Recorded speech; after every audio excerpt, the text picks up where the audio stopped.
Hey guys, welcome back to the shop. My name's Adam, and we're now working on Saturday Night Special episode 80. So we've got a lot of good stuff to talk about this week. First thing I want to mention is, guys, we hit 40,000 subscribers to the channel this week, and I cannot be more impressed and more excited than I've ever been about this YouTube channel. Thank you very much, man. Thank you so much for all of the support that I continue to get for my work here in this channel and my humble little shop and all of the things that I keep bringing you and we show you on video. Just thank you very much. I guess I'm doing something right. I never imagined that I was going to have 40,000 subscribers. I remember when I first started posting videos 2 summers ago, I think May 2013, I started posting some videos up, and at that time I never even really used YouTube very much. I remember doing some searches on YouTube for machine shops, and the first person that I ever found on YouTube that did machine work was none other than Keith Fenner. And to be specific, the first video that I ever seen of Keith Fenner's was his Super Shaker video.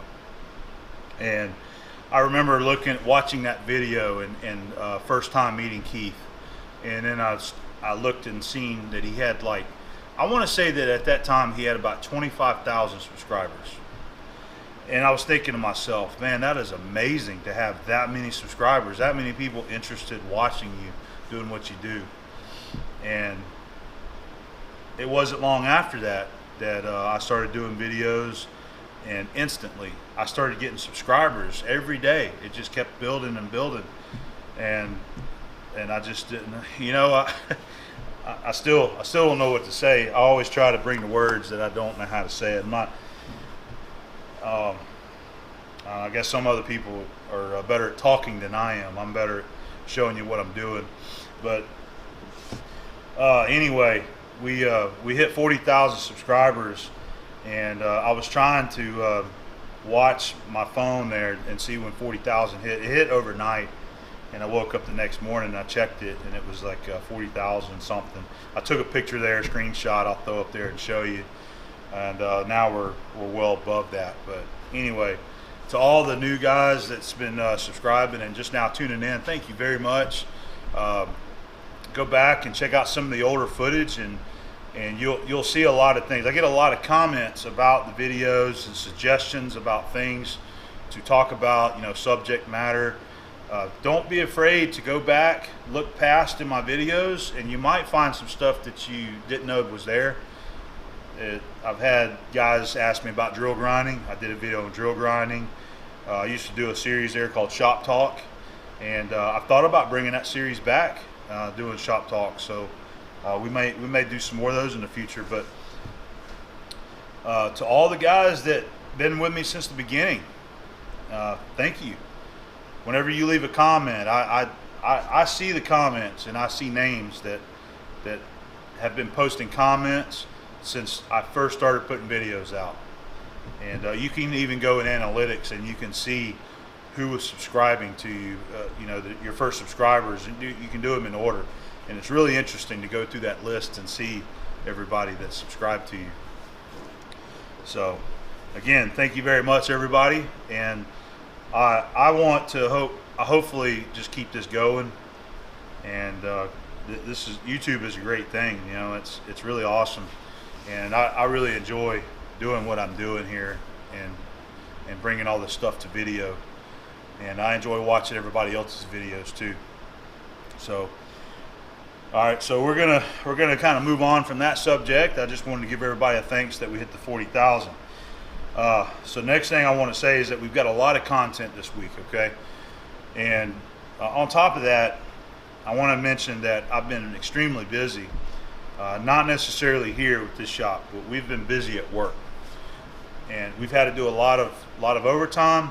This past weekend, we worked the entire weekend, Saturday, Sunday. So all I've had off is kind of like evenings, and sometimes we're coming home really late. So the benefit there is not only am I making overtime, which is always awesome, I did get a little bit of video, some pictures and stuff of some of these different jobs and things going on that I plan on bringing to you to the Saturday night, and we're going to throw some of that in this episode. And I believe this is going to be a two-parter because I've got a lot of stuff to share with you. So we might have a part 1 and part 2. I don't know yet, but I imagine there is going to be. So I've been really busy. I haven't had a lot of time to do stuff here in my shop. I came out here this week and got one thing done, and that's going to be in this week's episode. You'll get to see that. And I have other things going on in life, personal matters that I'm having to tend to also. And you'll probably hear about that in one of these episodes. I've got something to share with you, and we'll leave it at that. Okay, so I've also got some viewer appreciation mail. We're going to show those real quick. We got a new tool to talk about. I'm going to give you some K&T updates, Kearney and Trecker. I haven't had a lot of time to work on this, but we have made a little bit of progress, and that's some of the footage you're going to see in this video is about some of the parts that we're looking at on the K&T, okay?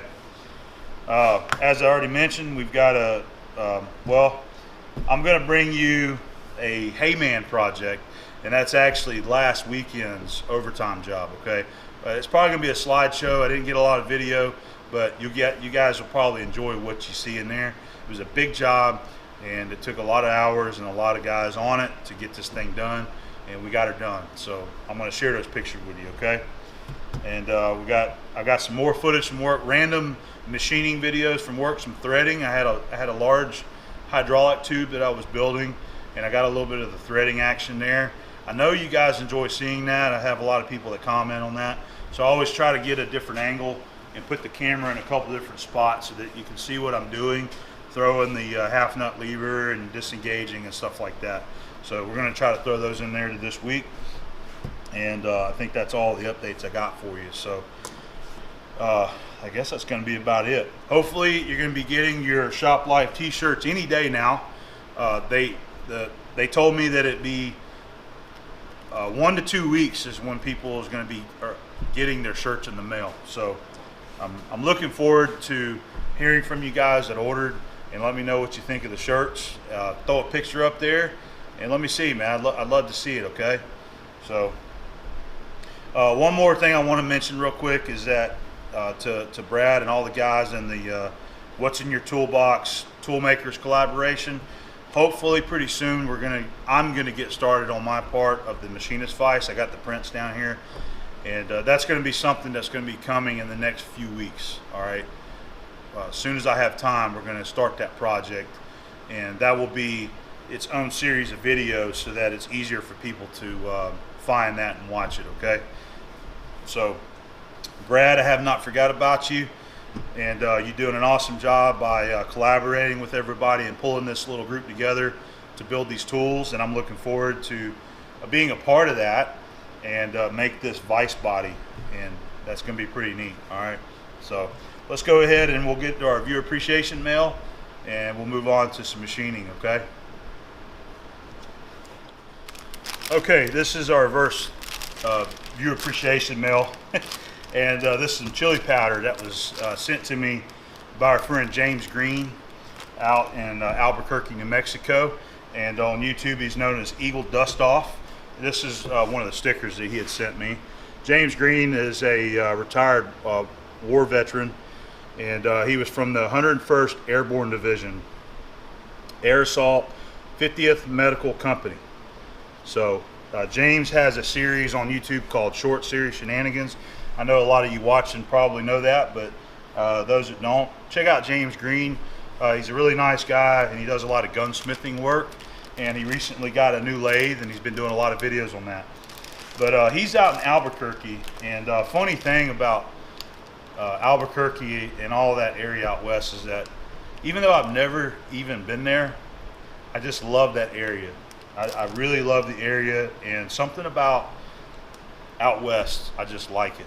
I could see myself actually living there, but I live in Florida. So he sent me some hot green chili powder. Okay, we got the hot green chili powder here, and then we have the medium hot roasted chili powders right here. So he sent that to me. said to try it out on some of the barbecue. You know, I do the barbecue a lot when I have time.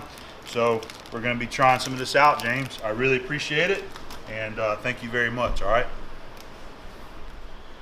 Okay, so we got our second box of viewer appreciation mail, and this is from James Kilroy, and he is in Vicksburg, Mississippi. He's another great guy to check out on YouTube. So check his channel out there. I'll throw the link up there for you. And what he's done is he sent me, James, in case you didn't know, is the person that I bought the K&T mill from, okay? This used to be his mill. I went to Mississippi to buy it from him. And James is a cool dude, and he's got a nice stockpile of tooling up there in his shop. He had a box that had some of the extra parts off the K&T here that he couldn't find when I was there. So he finally found the parts.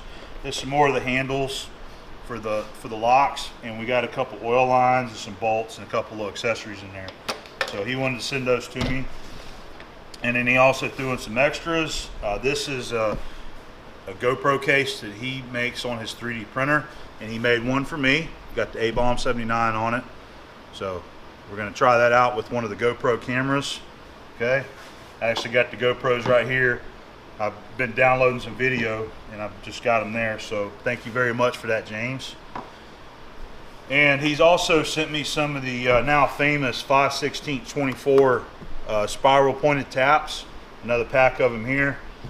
And I think he must have about 20,000 of these taps right here. He's got more than a lifetime supply. And we got some milling cutters that he sent here also. These are some of the kind of odd size. It's a 7/32 width, 5-inch diameter, 1.25 arbor.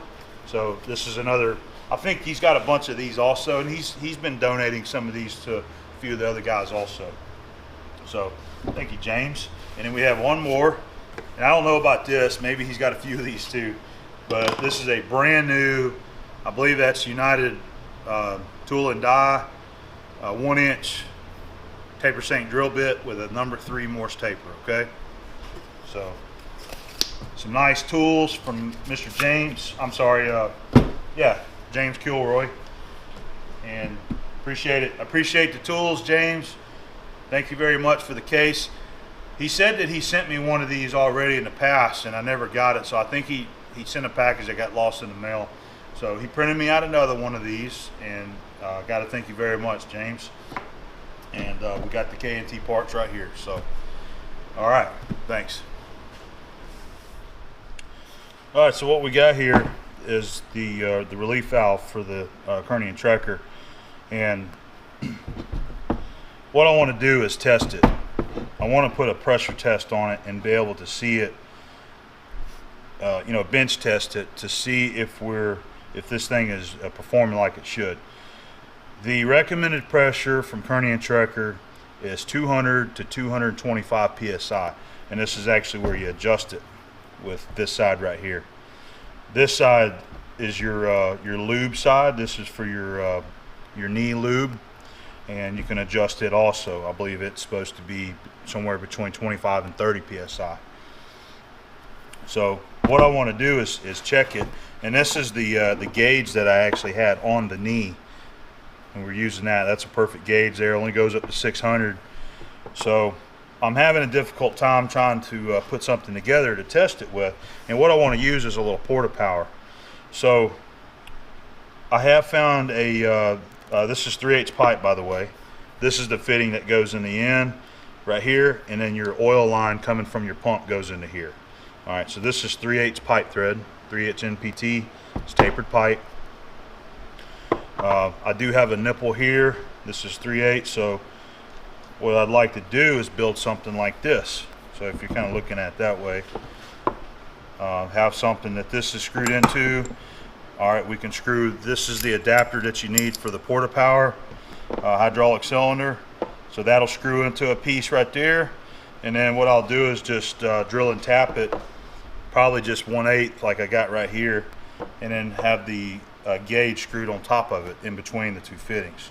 And then of course your line for your Porta Power will hook into this one, this side right here.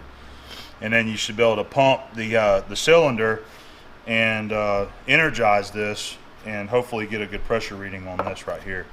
So that's my plan anyway. I will have to, we'll probably just cut a couple little pieces of steel, some cold roll, and use a clamp to, and just C-clamp it on this line right here to keep the oil from coming out. And I think that's it. So I need to build something though. That's what I was getting at. I don't have any other pipe fittings around here to adapt all this stuff together. So I'm just going to take a piece of steel, maybe a piece of round stock, and just drill and tap each end for 3/8 pipe, and then set it up in the mill and drill and tap through the top of it right in the center for a 1/8 pipe. Okay, so that's what we're going to do there. All right, and I'll show you once it's all finished up.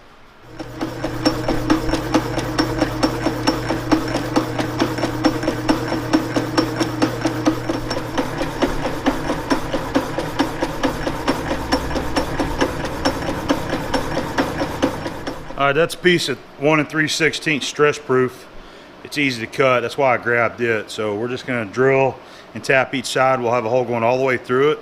And we'll probably set up in the mill and mill us a couple wrench flats on it so we can hold it to tighten it up. I'm just gonna go ahead and face this, this extra off of it.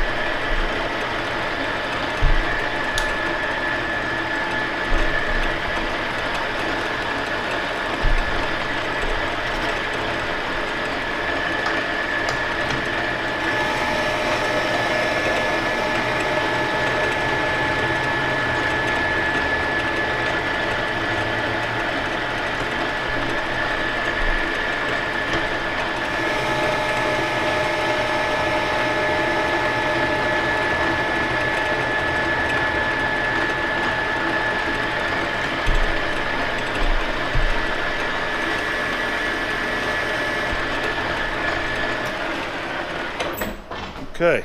Oop. I guess I didn't have it very tight. I'm just going to drill a 5/16 hole all the way through it, okay? And then we'll drill each side tap size. I believe that's 19/32. I got to go look.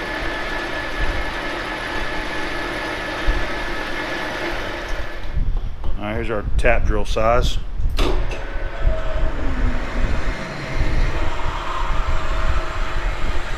Go about 1 inch deep on each side of it here.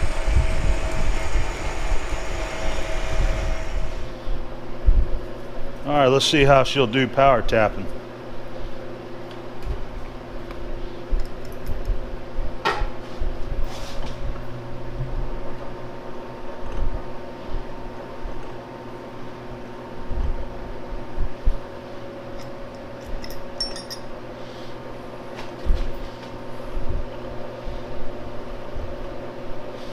The 3/8 pipe tap is just a little bit bigger than the range of straight tap wrench that'll swing on this lathe right here. I had to go to the next biggest size, which is like this guy right here, and it won't swing. All right, let's try that. One of the neat features of this Victor, it's got a reverse jog button down here. That's all I'm doing, I'm just hitting that button. All right, that's one side tapped, and both of them fit there. Okay, and we'll use some we won't use Teflon tape on this. We're going to be using actual thread sealant by Loctite. All right, so we just need to flip it around now. We're good to go there. Okay, so just gonna flip it around and repeat on this side. We'll do a face, drill, and tap. All right. All right, we're just gonna put a couple flats on the side here. Got an old 1/2 inch end mill that we're gonna use, and mill a couple flats and then just drill and tap it for that center pipe hole there. Okay, so what I'm doing is there's no specific length that I want. I just want to fit a wrench on there, and that's going to be plenty adequate. So I've got a 0 set right here. I'm going to make it 1 inch. That's 1 3/16. So 3/16 divided by 2. That's going to be 93 thousandths and a half per side. 3/32. All right, so, and that doesn't have to be dead nuts. You know, I'm just touching off. Okay. I'm going to go 93. That's about 93 and a half. I'm going to go ahead and set a 0. All right, we got her locked. I'm going to feed her in.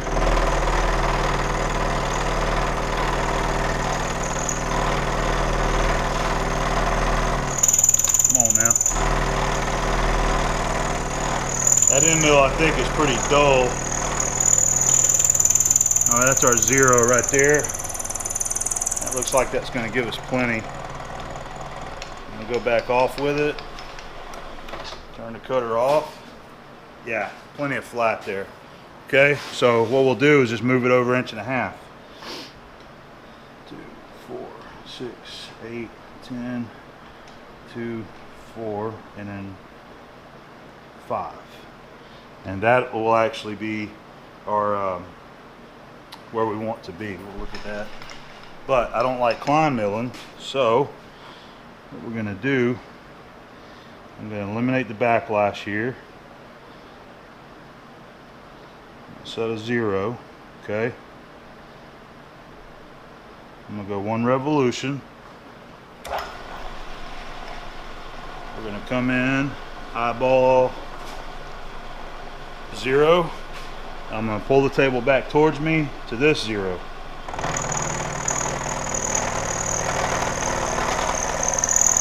Alright, and we'll feed out.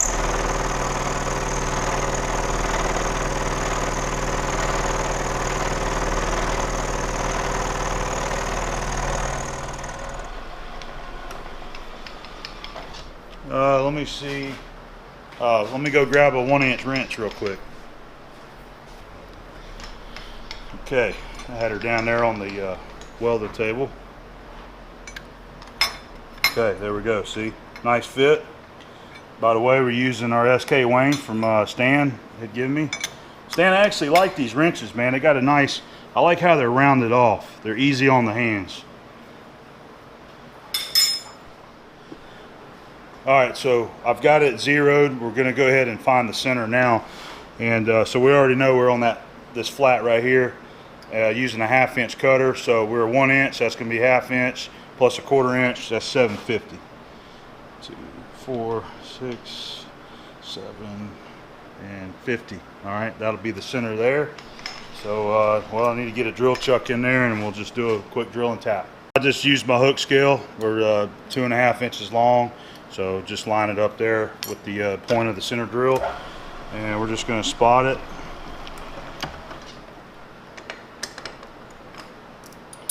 Go in with our number S. Let me double check that. That's 1/8 pipe. No, letter R. I'm sorry. It didn't sound right. I was looking up at my chart. I got tapered pipe and straight pipe. So letter R drill.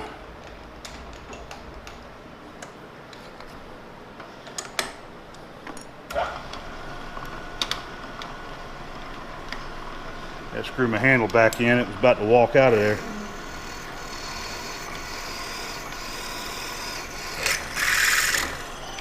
Okay.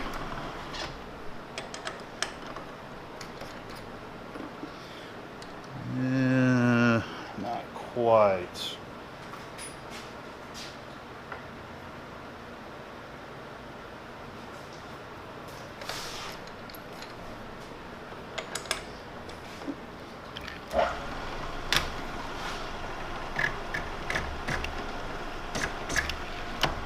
Okay. All right. Let's get her set up. Tell you what, let's try this new, I hadn't used it yet. Got this, was that Micro, it was Fisher, right? Yeah, it's a Fisher brand spring-loaded center. I bought it at the flea market. I think I paid 12 bucks for it. All right, we got our tap wrench. Oh, I got to find a tap. Tell how organized I am today.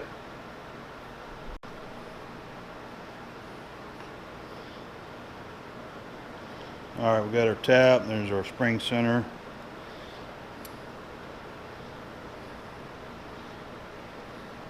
I hear a lot of people just call these tap guides. They're also a tap guide. I like to call them a spring-loaded center.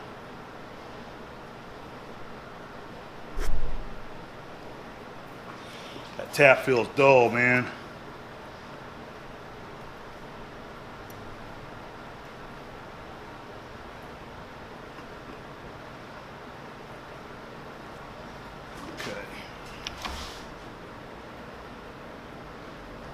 Okay. All right, there we go, right there. If I need to, I can't check it here. It's too tall. I don't feel like taking it out because I've got all this sealed up. So I'll check it if I need to. I'll run the tap in there a little bit deeper, but I didn't really like the feel of that tap. So I may find another one, okay? All right, we finally got our adapter ready so that we can do a bench test on this. Just showing you how it's all going to go together there. So we've got our adapter we made, and I'm just going to use a nipple on one side right there. So we'll tighten that up with some thread sealant, and then this side is going to be the adapter for the Porta-Power cylinder. That'll go into there and get tightened up, and then this will all screw into here, into your relief valve. Okay. And then we'll have our gauge right here in the middle, so we can read our pressure. And I don't want to twist on that too hard, but you get the idea right there. Okay, so all right, I don't have the proper Porta-Power here, so I'm going to take this to work tomorrow, and I'll hook it up and we'll give it a little bench test and see what we see. Okay, I'm not really sure what to expect, but we'll see if we're building some pressure anyway. Okay, so we're back over on the shaper, just playing around some more, and I had a few guys mention how they would like to see a heavier cut, and I agree. I've been looking forward to getting to some heavy cuts. As I've mentioned before, I've got to continue to play with the tool geometries, different grinds, and see what is going to work best for me, since I don't have a lot of experience with a shaper. So that's what I've been doing. So what we got here is I just started a 1/4 inch cut. Now, this is just a random block of steel. It's probably 1018 cold rolled. Had it out in my metal rack outside, and got saw cut. You know, it's not real square, but all right. So this very first cut I made was 200 thousandths deep, and most of these chips here is from that first cut. And I wanted to mention this. So this is the tool that I had used on this first cut, and it's just one of the old chip breaker tools that's been around for a long time. We've used it, and I mean, it's a tool that I've recognized in this shop for years. I just gave it a little additional back clearance because of the type of tool holder that I'm using. So I decided, well, I'm going to actually grind the tool. So all I did was give it side rake, and we got relief on the bottom. And I've noticed that with this type of cutter, that it actually flings the chips off of it. It doesn't drop them like this first one did. It was pretty neat. It would just curl. It would just make a little curl and just fall right there. So I kind of like the way the chip breaker worked right there. So let me fire this thing up, and we'll watch a 1/4 inch cut. I'm not feeding real aggressive. I think we're running a 4 or 5 thousandths feed rate. We already got her going. All I got to do is pull the clutch, and it's ready to roll.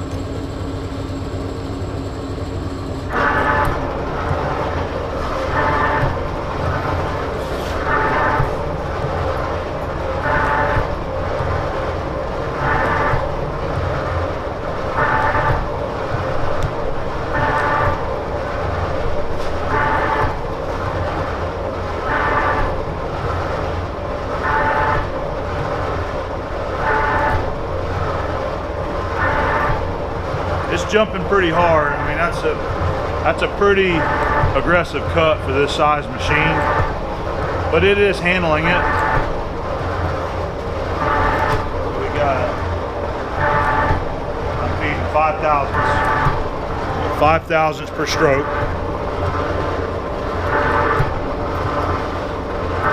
And so you notice how it flings the chips off.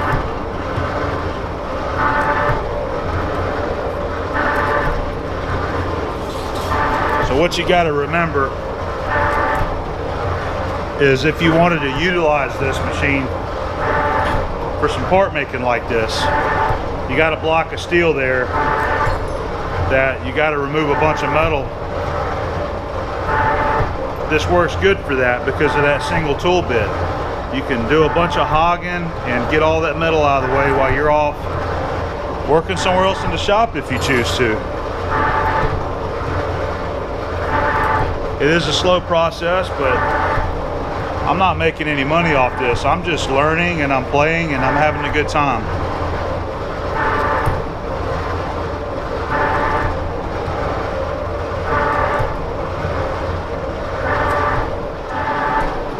Trying to get you a little bit closer.